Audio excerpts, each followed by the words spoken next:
반갑습니다. 5월 31일 수요일 큐티 스케치 시간입니다. 오늘 본문은 사도행전 5장 12절부터 42절까지의 말씀입니다. 오늘 본문은 이렇게 시작합니다. 사도들의 손을 통하여 민간의 표적과 기사가 많이 일어나매 믿는 사람이 다 마음을 같이하여 솔로몬 행각에 모이고 그 나머지는 감히 그들과 상종하는 사람이 없으나 백성이 칭송하더라. 믿고 주께로 나오는 자가 더 많으니 남녀의 큰 무리더라. 오늘 본문은 이 초대 교회 안에 일어나고 있는 일들, 그리고 성도들, 사도들이 하고 있는 일들이 어떤 것인지 또 반복적으로 표현을 하고 있습니다. 먼저는 표적과 기사가 많이 일어납니다. 예수 그리스도의 살아계심을 증거하는 또 좋은 길이죠. 믿는 사람이 마음을 같이합니다. 마음을 같이하여 기도하고 마음을 같이하여 물건을 나눕니다. 그래서 함께 모여서 선한 일들을 또 하고 그러니 백성에게 칭송을 받지요. 믿는 자가 주께로 나오고 더 점점 많아집니다.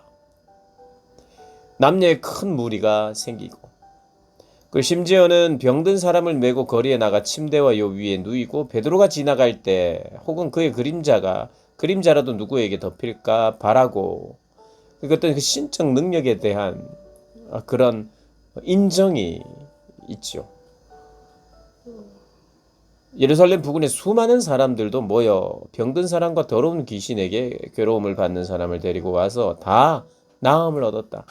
12절부터 16절을 보면 그 누가 이들을 막을 수 있겠는가?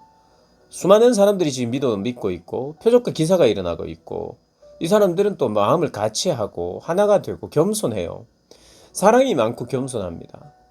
그리고 표적과 기사가 일어나고 병든 사람들이 낫게 되고 귀신 들렸던 사람들이 자유함을 얻게 되는 이런 일들.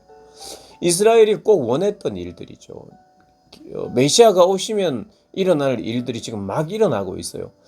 그런데 또 한편으로는 교회 외부적으로 이들을 핍박하는 세력들은 여전합니다. 예수님을 죽였던 그 세력들.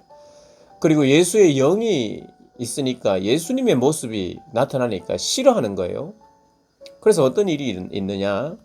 17절에 대제사장과 그와 함께 있는 사람 즉 사두개인의 당파가 다 마음의 시기가 가득하여 일어나서 사도들을 잡아다가 옥에 가두었더니 주의 사자가 밤에 옥문을 열고 끌어내어 이르되. 자, 이 대제사장과 권력자들, 지도자들은 사도들이 입을 막습니다. 그리고 그들의 가진 권력으로, 공권력으로 그들을 잡아서 감옥에 가둬요. 그런데 여기에서도 기적이 일어나네요. 끌려갔던 사도들이 옥문이 열리는 거예요. 그래서 주님의 사자가 그들을 나오게 합니다. 그들을 나오게 해서는 또 이런 이야기를 해요. 너희가 가서 성전에서 이 생명의 말씀을 백성들에게 전하라. 가서 성전에서 이 생명의 말씀을 다 백성에게 전하라. 이렇게 이야기를 하고 있어요. 그러니까 성령님이 그들을 감옥에서 빼내주고 나서 빼내준 이유가 내가 있는데 그것은 바로 너희들을 다시 복음 전도의 현장으로 가게 하기 위함이다. 이렇게 이야기하는 거예요. 좀 너무한 거 아닙니까? 이들이 사역을 많이 했습니다. 그리고 그러다가 감옥에 끌려가기 전에 또 매를 맞았겠죠. 그런데 옥문을 열고 끌어낸 뒤에 이제 내가 너희들을 보호하겠다. 너희들을 이렇게 끌어내서 보호할 테니 너희들은 계속해서 이 일을 하라.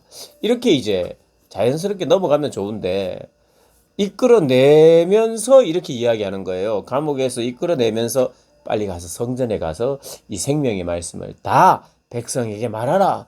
더 말해라. 이렇게 부추겨요. 21절에 그들이 듣고 새벽에 성전에 들어가서 가르치니 이렇게 새벽에 또 들어가서 성전에서 가르쳤어요. 그러니까 대제사장과 그와 함께 있는 사람들이 와서 공회와 이스라엘 족속의 원로들을 다 모으고 사람을 오게 보내어 사도들을 잡아오라.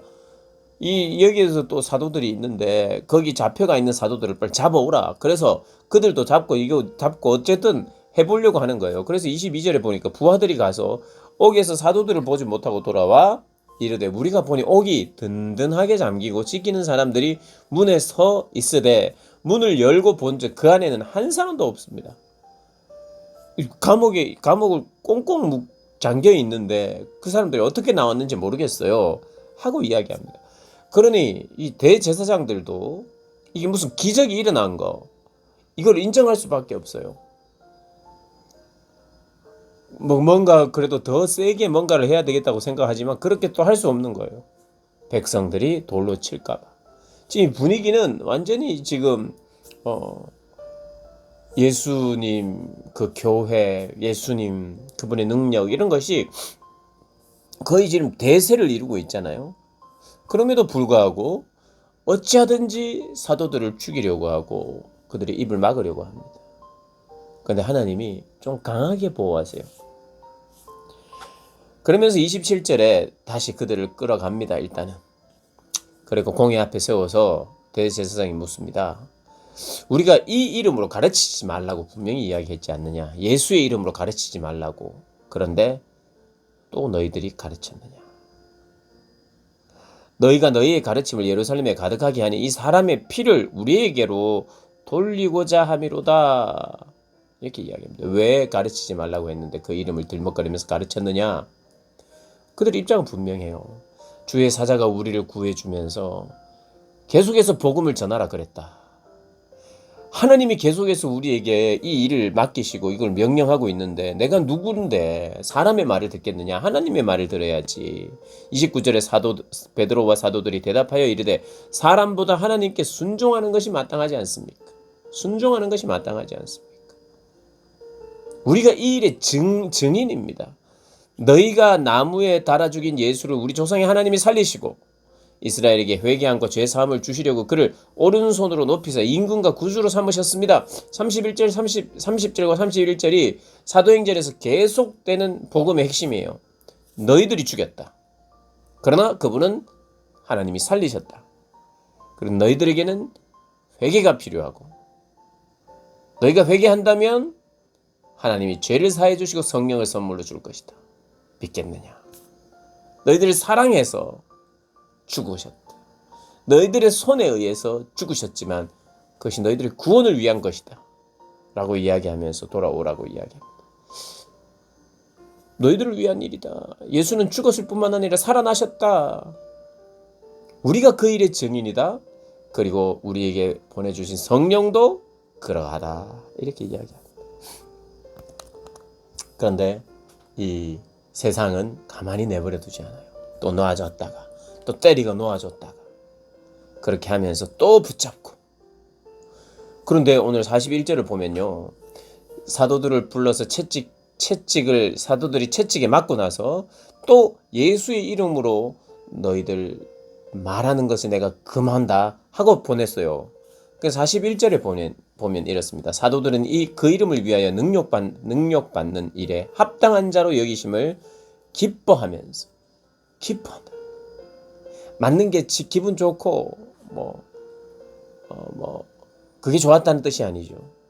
예수님이 우리에게 맡기신 일들을 감당하면서 의를 위하여 핍박을 받는 자는 복이 있다고 말했던 그것이 기억이 나면서 주님의 나라와 의를 위하여 내가 일할 때 핍박이 있는 것이구나.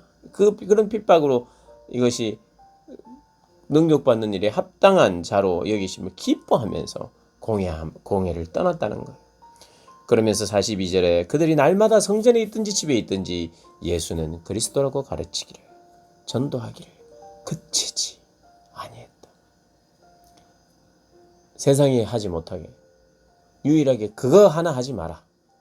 그것만 안 하면 된다 하는 그거 계속해서 하고 그치지 않는 삶. 세상이 막을 수 없는 삶입니다. 세상은 이 복음을 가둘 수가 없어요. 세상은 결국 사도들을 가두고 복음을 가두려고 하는 거예요. 사도들의 입을 막고 사도들을 감옥에 보내고 이런 것은 왜 그렇습니까? 예수를 감옥에 가두고 예수의 복음이 전해지지 못하도록 하려고 하는 거죠. 세상은. 그래서 세상은 이 복음을 가두려고 하지만 가두어지지가 않아요. 가두어질 수가 없습니다. 누구 때문에요? 성령 때문에. 성령이 함께한 제자들 때문에. 그것을 말하지 않을 수 없는 거예요. 그것이 증인이니까. 우리의 삶이 바로 또한 이러한 삶이라는 것. 우리가 잊지 않아야 합니다. 증인. 성령도 그러하다라고 말씀하신 그 말씀 기억하면서 주님이 맡기신 일들을 잘 감당하는 저와 여러분 되시길 주님의 이름으로 축복합니다.